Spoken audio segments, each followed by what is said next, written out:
Hello, and welcome to New IEDU Day 7, Business-Related English.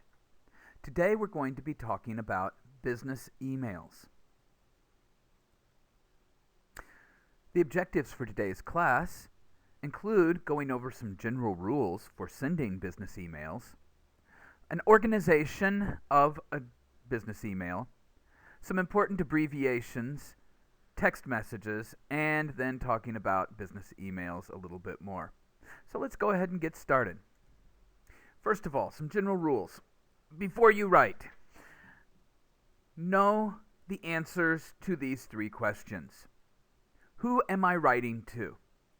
All right, it may be that you do not have a name, and there is something you can do in that situation, but you should try to find out who you are writing to before you write the email.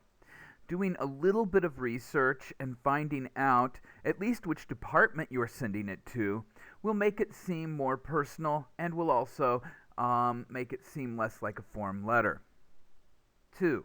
Why am I writing? Are you asking questions of the other company? Do you have a problem with something the other company did? What concerns do you have? There has to be a purpose to spend the time to write an email. Maybe you're answering an email that someone else has sent to you. These are all reasons why you might write an email. In the business setting, you only write emails if it is information that needs to be passed along. Number 3, what does my correspondent know? Okay. By correspondent, that means the person you're sending the email to. What does this person know? Well, it depends. If you are sending an email in response to their email, then they are the ones that initiated, and so you would be they would know quite a bit because you're answering questions to fill in the gaps in their knowledge.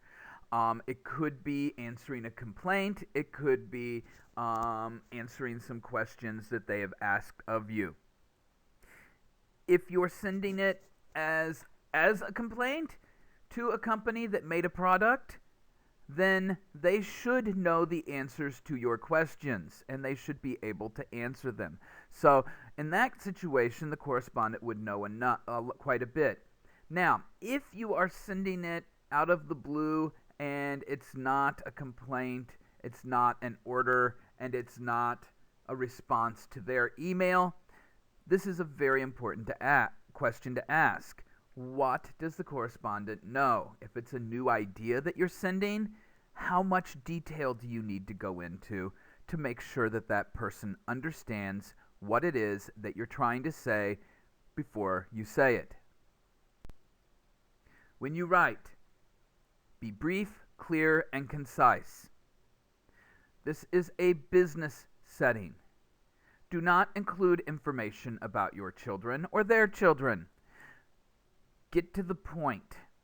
We'll talk about this when we get to the organization of a business email. And don't be over technical or use slang your reader may not know. Now, if you are an engineer and you're sending an email to another engineer, then you would be a lot more technical. Maybe talking about computer programs or the engineering type terms that might be related to your field. If you are an engineer and you're writing to a business person, they may not understand that. So you're going to have to simplify it and explain things a little bit more. Basically, take a look at your reader and understand why you're writing this, and then decide how much technical or slang you can use. If I, who have masters in TESOL and write a letter to someone who's TESOL related, I can use a lot of technical slang because I expect them to know it. If I'm writing to an administrator, that would be a different story because they may not have the same background that I have. Next, don't overuse first names. Now, in a business setting, it is probably best even to start the email with Dear Mr. or Miss. not Dear John or Dear Lisa. Unless you know that person extremely well, it is best to stay professional.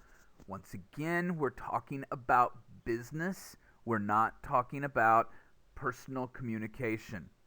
Personal communication, yes, you would use first names. If I'm writing a letter to my sister, I would say, "Hey, Kathy," but she's my sister. So think about this. How professional do you want to look? Next, before you send. All right, after you write this and before you send it, read what you wrote. Maybe even have someone else read what you wrote if it's a company type email to make sure that there are no mistakes that could come back to haunt you. Also, make sure that you've got names spelled correctly and just run a spelling check. Maybe you even write it first using Hangul Write or Microsoft Word before you cut and paste over to your browser to send the email.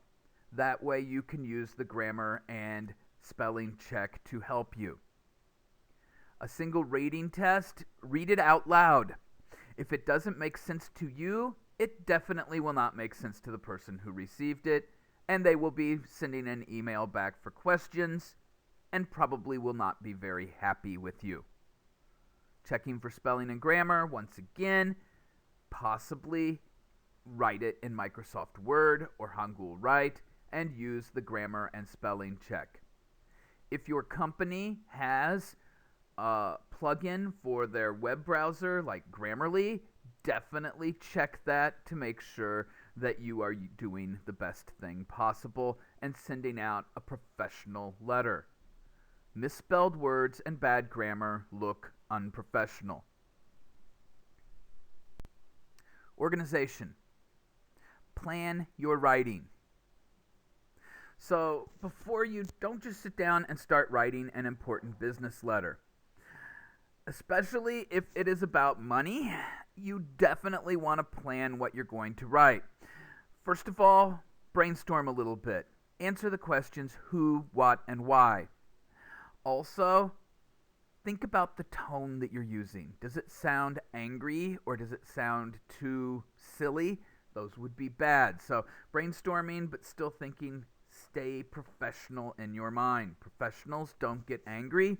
Professionals aren't silly as much. So think about this when you're sending an email. So decide on topic points. Think of support for the topic, 2 supports possibly, and the order of your topic points, and kind of rank them. So actually maybe even do a little bit of a graphic organizer before you actually start typing. It could be chronological order if you're telling a story or an event description, or comparing and contrasting to things would be a slightly different thing. You would have basis of comparison, like if you're trying to sell new tires to someone and trying to convince them that your brand of tires is better than other brands. You might be comparing and contrasting some in your business email. So these are the kind of things that you need to think about. Remembering you do want to stay clear, concise, and professional in your tone. First draft. Get your ideas onto paper. Leave yourself space to reorder or edit it. Work on the language. Check it with spell checkers. Check it with grammar checkers. If your company has Grammarly, run it through Grammarly. Kiss your writing. KISS means keep it simple. Answer the questions they asked, but don't add extra material that might confuse them. When you've finished, read the document, read it out loud, mark questions that you have. Maybe have someone else who has good English at your company read it. Possibly some companies actually want to have emails read by maybe legal departments or an editor before they get sent to make sure that what is being said is actually the company's position. Remembering, emails are in writing, which means they are a form of a document. This is not just a few words that you can take back.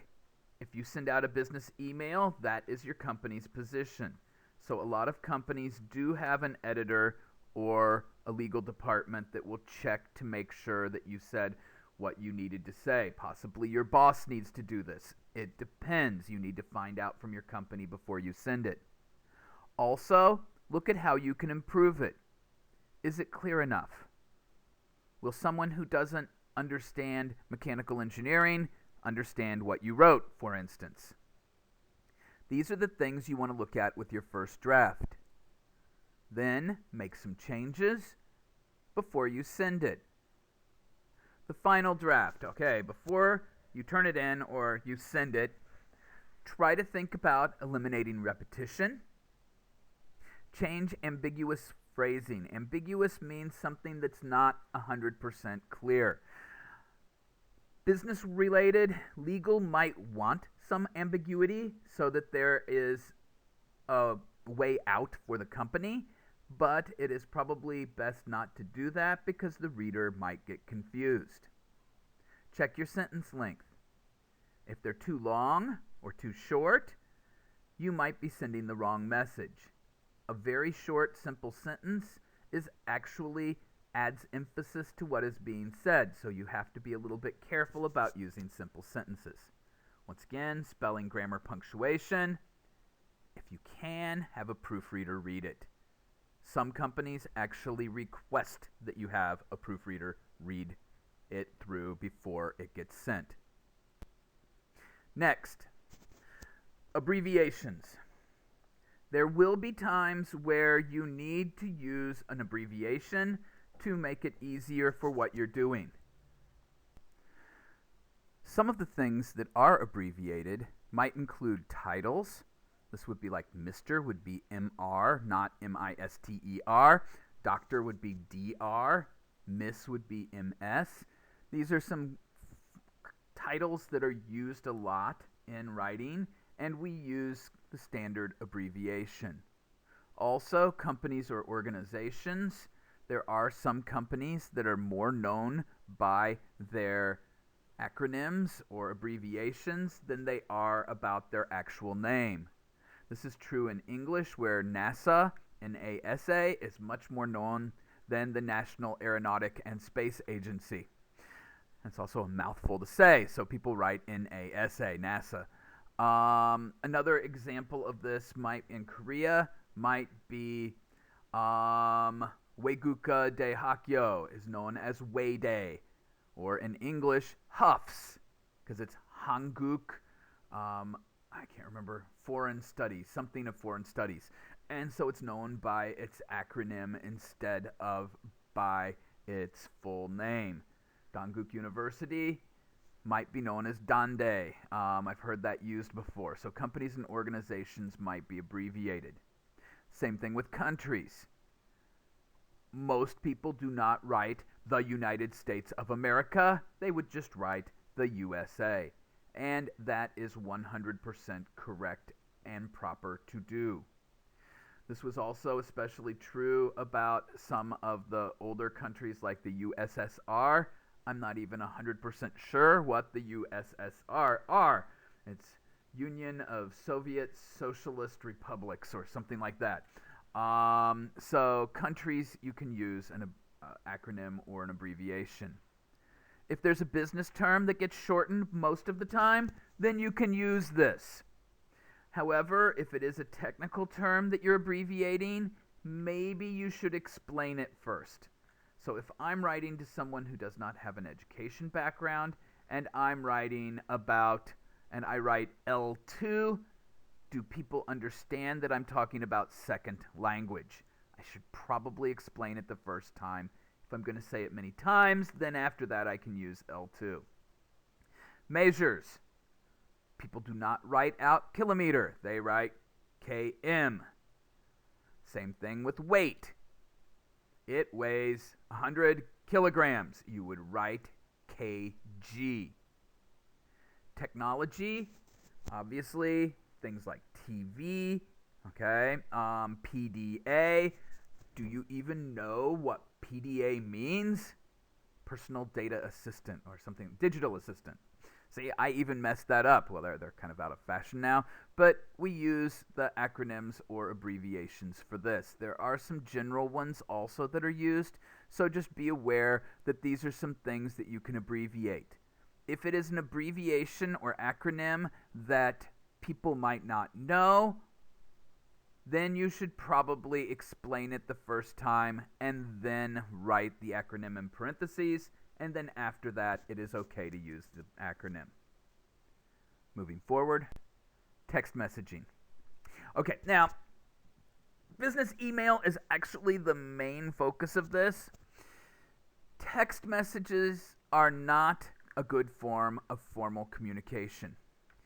If you want to send something like answering a complaint or something like that, it is much better to use an email because you have more letters and characters that you can use for free. And so trying to explain something in a text message would be hard for people to read and understand. Now, if you are in a group or it's a coworker, business text messages would be okay. But as I said, it's shorter. You only have a limited number of characters before it changes to more expensive. And many people also, because they're typing on their phone, and it's kind of a pain to touch the letters on the phone, might also decide to actually go with shorter things, and it's almost a foreign language. LOL, LMAO, all of these are acronyms that are used. And if they're not used correctly, it could be very, very confusing for the person who is actually reading the message.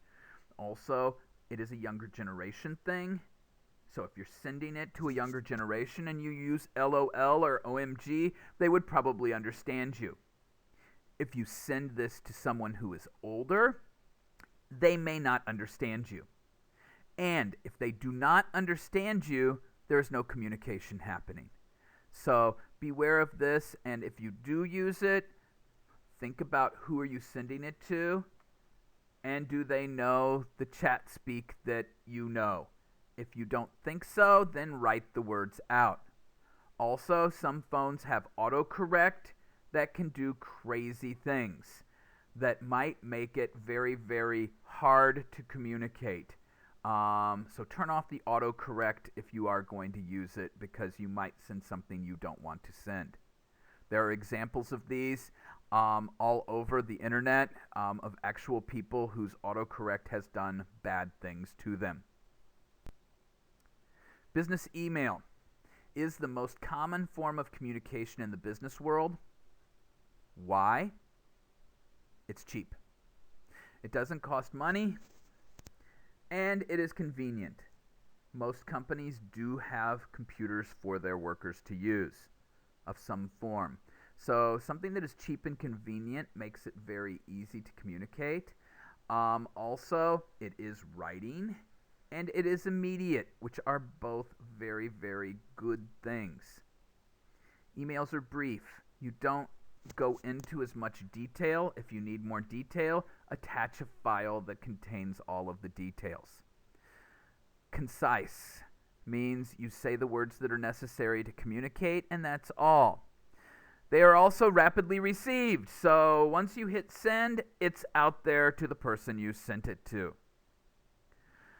And they are slightly less formal than a business letter, but you should still keep a professional tone unless you really know the person you're sending it to.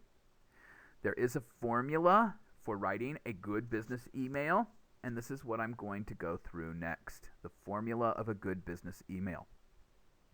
So, business email necessities: person sending, person receiving. Okay, you need that. Related people receiving would be CC, which means carbon copy. People not listed on other emails, you can hide that you're sending it to someone else. Maybe you BCC it to the person's boss or your boss, so that the person receiving it does not know that you've you're sending it to these other people, so it's a blind carbon copy, but you want them to be in the loop of decision. Next, you do need a date. This is automatically done in most email servers, so there is actually a date on the email. So you can't say, oh, well, I didn't get it on time. Well, check your email server. When was it sent? When was it received? Some emails even show when it was opened, which cuts down on some of the lying of lost in the mail type things. You do need a subject. A subject is kind of like a title for the email. It should be short, 6 words or less, and it should cover the main idea. Also, if there are attachments, you should remember to attach them before you hit send. If you say, attached, you will find the money plan for building the new restaurant for your chain of restaurants. Don't forget to send the attachment. Okay? And that's one of the things that you need to do. And most emails do these things, or they have blanks for you just to fill in. It's fairly easy to do. Opening. Formal openings are the same as in a letter. Now, this is to people you do not know well. You can do Dear Sir / Madam. If you know it's a woman or a man, you can do Dear Sir or Dear Madam. If you know the person's name, and this is where doing a little bit of research, which we talked about earlier, comes in, put Dear Mr. Or Dear Miss Mrs. is not commonly used. Mrs. means married, and unless you know the person is married, it is best just to put MS, Miss. That's just the business formula that is used.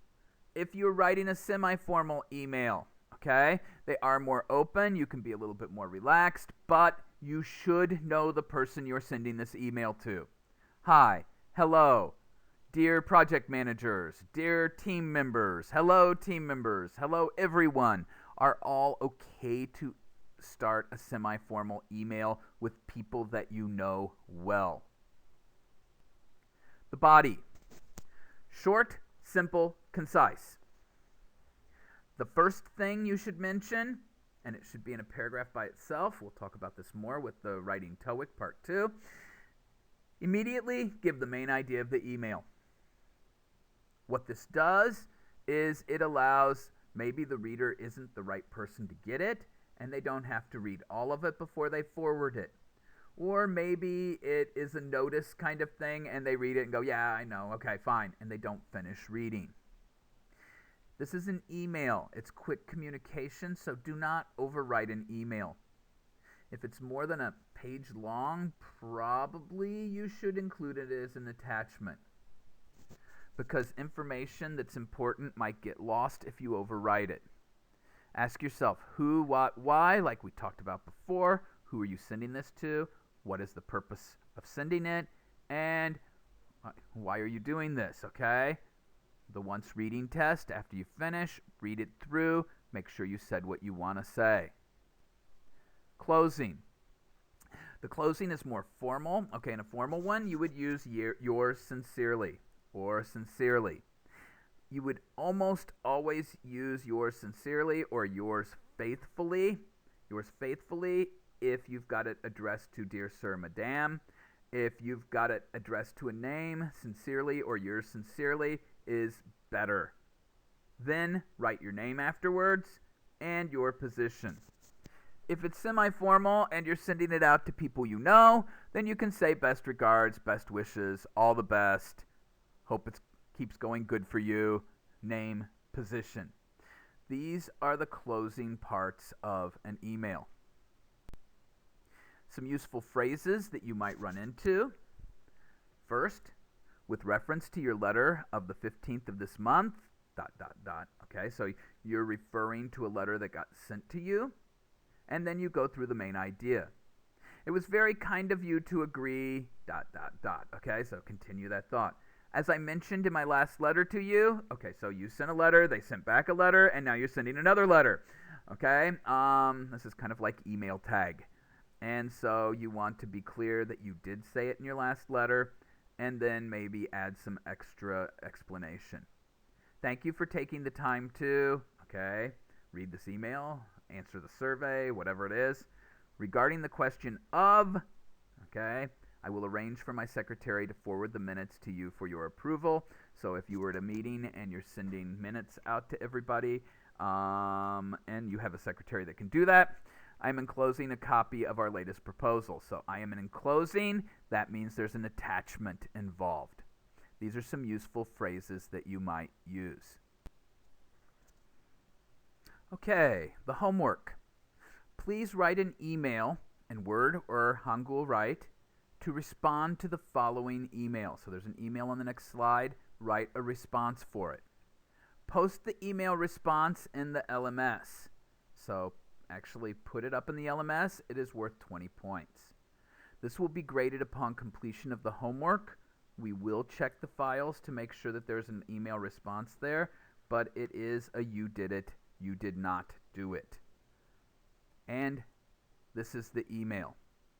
You can pause the video so you can read the email as many times as you need to. Please write a response, to Harold Stoppard, and you work for a book company that wrote for Universal Cooking Press. So just pause this video so you can read this and write your response.